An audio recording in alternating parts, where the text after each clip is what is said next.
Hi, welcome back to Joe Blogs. This video is the next in a series looking at the financial implications of Russia's invasion of Ukraine on the global economy. And in today's episode, I want to give you an update on what's going on in Turkey. If you follow the channel, you'll know that we've been covering Turkey in detail for a long period of time, and unfortunately the problems persist.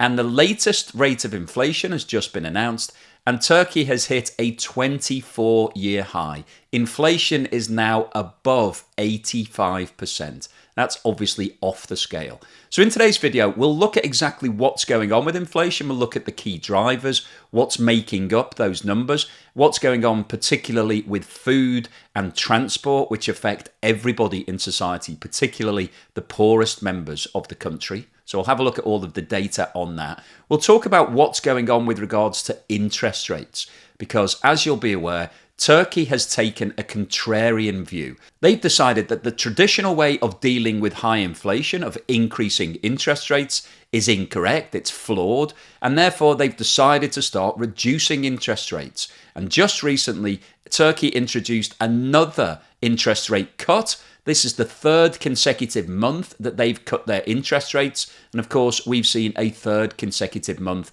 of record high inflation. So we'll look at exactly what's going on. We'll look at the longer term picture, because Turkey have actually been cutting their rates for more than 12 months now. So we'll see exactly what's happened to inflation over that period, whether there is anything to support this theory that when you've got high inflation, you should reduce rates rather than increasing them. We'll then have a look at what's going on with regards to the Turkish lira, the currency in the country, because that's absolutely critical to the success of the economy. Turkey is a net importer. It imports more than it exports, and therefore the value of its currency is really important because it's having to pay for a lot of those imports in foreign currencies. So it's exchanging its own currency for things like dollars and euros. And of course, when the value of your currency is falling, it means that it's costing you even more. So global prices are rising for things like fuel and food. But when your currency is deteriorating in value, the net impact is even worse. And then finally today, I'll wrap up with my summary as to what I think is likely to happen for Turkey over the next 3 to 6 months and what the implications of this are for the global economy, because Turkey's taken a really interesting position with regards to Russia's invasion of Ukraine. They had a good relationship with both countries prior to that situation, and they've maintained those relationships. So they've taken an entirely neutral stance. They haven't come out and sanctioned Russia. In fact, President Erdogan and President Putin had a meeting over the last few months where they came out and stated that they wanted to do more things together. They want to do more trade. And you may have seen in a recent video I posted that President Putin suggested that Turkey should establish itself as a hub and start selling Russian gas onto Europe as if it was Turkish gas. And you can check out that video if you'd like to see more details on that. So before we get started on all of that, if I can ask you to give me a thumbs up at some point during this video, if you're enjoying the content, please subscribe if you haven't done so already. I'm on a push for 250,000 subscribers. So if you could help, that would be amazing. Don't forget, I always include chapters in these videos. So if you don't have time to watch the whole thing, you can pick and choose what you'd like to see. And if you'd like to support the channel, please have a look below where you'll find links to Buy Me a Coffee, Patreon, YouTube Super Thanks and membership, and Amazon shopping links. Once again, thank you so much to everybody that has supported the channel. I really, really appreciate it. Inflation in Turkey in October rose to 85.51%, which is the highest level that they've seen since June 1998. And this chart shows the monthly movement in inflation over the last 12 months. And you can see that there has been 11 consecutive increases in the rate of inflation. So every single month for the last year, inflation has been rising. And to put 85% inflation into context, this chart shows the current rates of inflation for the G20. So these are the 20 largest economies in the world. And you can see that Turkey is right at the top of the shop. The only other country in the G20 that is anywhere close to Turkey's rate of inflation is Argentina, where the rate is running at 83%. And Argentina is in a complete crisis. When you look at the other countries in the G20, the next highest rate of inflation is the Netherlands at 14.5%, Russia 13.7%, Italy 11.9%, Germany 10.4%, and the UK 10.1%. And all of those countries, apart from Russia, have identified inflation as their number one target right now, and they are all increasing their interest rates rapidly to try to bring inflation back down to a more manageable level of 2 or 3%. And this table shows the highest rates of inflation for all countries in the world.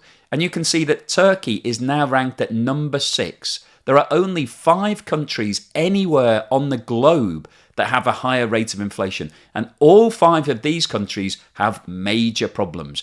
Zimbabwe's economy collapsed a number of years ago and has runaway inflation. Lebanon, Syria and Sudan all have war-related issues. And Venezuela has had significant financial sanctions applied against it for the last few years. And if you carry on down the list to look at the other countries that actually have lower rates of inflation than Turkey, Sri Lanka is in a state of crisis. Its economy collapsed recently. Iran has been heavily sanctioned and also has major problems. And most of the other countries that are showing here are in a state of crisis or collapse. And the reason I'm showing this is to give you a better understanding as to how severe the problem is in Turkey right now. So let's have a look at some of the key drivers for Turkey's inflation and talk about the impact on the population and the economy. Increases in food prices are one of the biggest issues facing Turkey right now. Turkey is a net importer of food products. It imports large volumes of wheat, which is used to produce flour, which is used to produce bread, which is a basic food substance for a lot of people in the country. And this chart shows the movement in food prices over the last 12 months. And the current rate of food inflation is now up to 99%. And if you look at what's happened over the last 12 months, this time last year, food inflation was already very high at 27%. But over the course of the last 11 months, it has exploded. It increased to 44%, 56%, 64%, 70%, 89%, 92%, 94%, 95%. It dropped slightly in August and September, but is now touching 100% inflation. So what that means is that the price of food in Turkey today is almost double what it was this time last year. Now, the problem with food inflation is that it affects everybody. Everybody has to buy food to eat, but it disproportionately affects the poorest members of society because they're spending a much larger percentage of their budget on food. It can be up to 90% of all of their money is going on food. Now, that is a major problem when you've got 99% food inflation like we've got in Turkey right now, because those poorer members of society won't have seen an increase of 99% in their budget over the last 12 months. And these people generally don't have any savings. So if food doubles in price, it generally means that you can only buy half as much food today than you could buy this time last year. And that is a major crisis because a lot of people are living on the breadline anyway. And in situations like this, it just means that people have less calories, less food to actually exist on. And that's a very basic fundamental need for human beings. If you can't afford to buy enough calories to keep your body fueled, then that means that you'll have less energy, less motivation, you'll be less productive. So this has a direct impact on the economy. It's not just because prices are increasing. If people can't afford to eat, then they're not going to be able to work as hard, and therefore there will be a fall in production, and so the output for the country as a whole will start to go down. So this is a really big crisis issue for Turkey.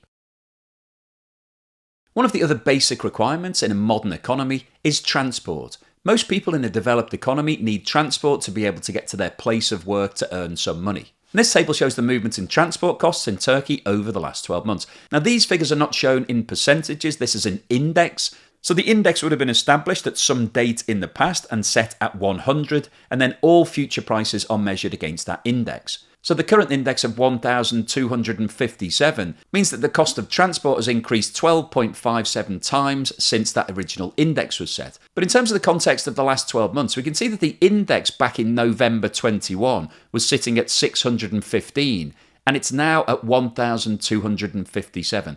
So that means that the price of transportation in Turkey has more than doubled over the last 12 months. And the official figures released for October show that transportation costs are up 117% year on year. And the problem that Turkey has is that transportation costs have two major impacts. Firstly, they affect the ability of people to be able to afford to go to work. So we've got a 117% increase. That means that compared to this time last year, it's costing more than double to take the bus or go on public transport. And the poorest members of society simply won't be able to afford that. So then that puts a big question mark as to whether or not they can actually get to work to earn any money. And if you can't get to work and earn any money, that means that you're unemployed and the situation becomes much more serious. So that's obviously a major concern from a consumer's perspective. But in terms of the impact on prices, obviously products need to be transported all around the country. So whether that's filling up the supermarket shelves or moving equipment or moving things that you're manufacturing to ports or other destinations.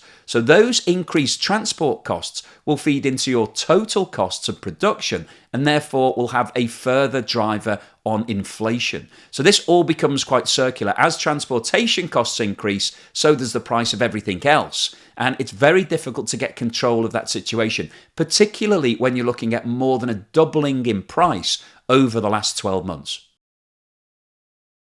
Producer prices keeps a track of the input costs for producers. So these are companies that are making things. It's looking at how much all of their costs are increasing month on month. And this metric is often referred to as factory gate prices. And this chart shows the movement in producer prices over the last 12 months. And the current rate is running at 158%. And once again, if you look at the trend, there has been a consistent and rapid rise in producer prices over the last 12 months. And there are two major concerns coming out from this data. Firstly, the absolute level, 158% increase in prices for producers is off the scale. When you compare that to the current rate of inflation in Turkey of 85%, it's almost double that extremely high rate. And the reason that that's a concern is that these factory prices haven't hit the shelves yet. These are the input prices that all of the producers are having to pay. They will then need to pass those increases on in terms of increasing the sale price of all of their products. Because if your prices are going up as a business, obviously you need to increase your sales prices in order to maintain some form of profit margin.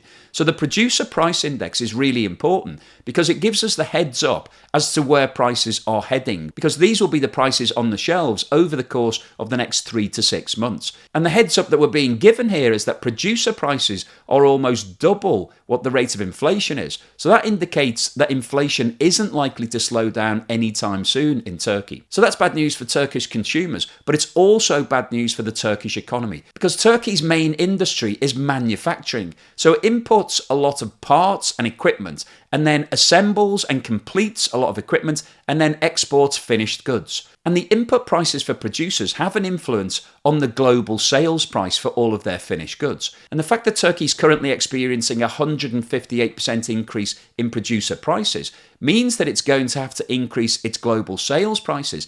And that could very well mean that Turkey becomes uncompetitive in the global market. Because if there are other countries who don't have the same rates of inflation, and we looked at the table before, there's only a small number of countries, there's only 5 countries globally that have higher rates of inflation than Turkey, and none of those are exporting any products. So every other country in the world has less inflation than Turkey. That means that they won't need to increase their prices as much. So on a net basis, Turkey is becoming more expensive, which means it's less competitive, which means that it could lose more trade going forward. And that would be an absolute disaster from an economic point of view, because if it's got less money coming in, it means its balance of trade will become even worse. It'll be spending more than it's earning. And that then puts further pressure on the Turkish lira, which could drop in value, and it becomes a really vicious circle. So the producer price index of 158% right now is really bad news for Turkey.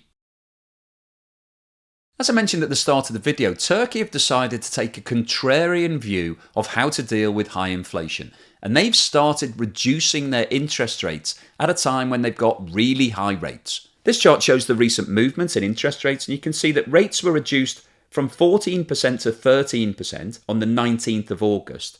They were then reduced further to 12% on the 23rd of September. And on the 21st of October, the Turkish Central Bank introduced a 150 base reduction in interest rates to the current level of 10.5%. But these recent reductions in interest rates aren't actually the first time that Turkey have followed this policy. If you expand the graph out further, you can actually see that interest rate reductions started in September 21, when the official rate of interest was reduced from 19% to 18%.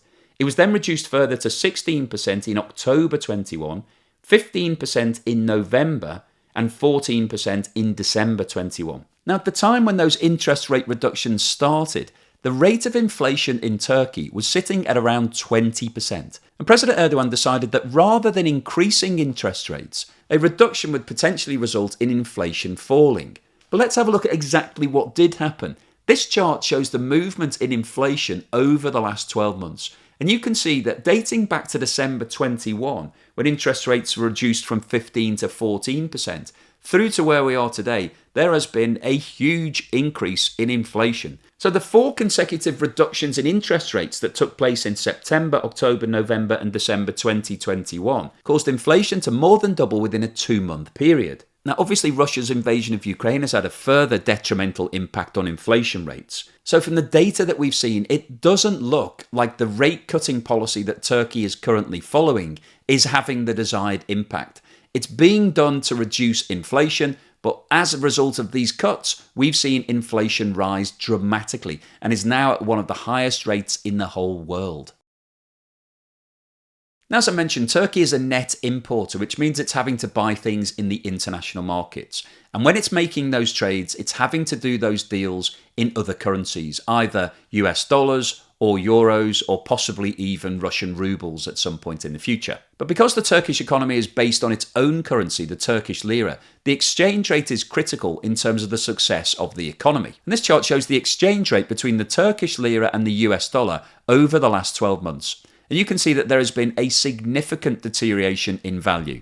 This time last year, $1 US equated to around 9.7 Turkish lira, and today the exchange rate is closer to 19. So that means that the Turkish lira has almost halved in value over that period. So that's obviously disastrous from Turkey's perspective.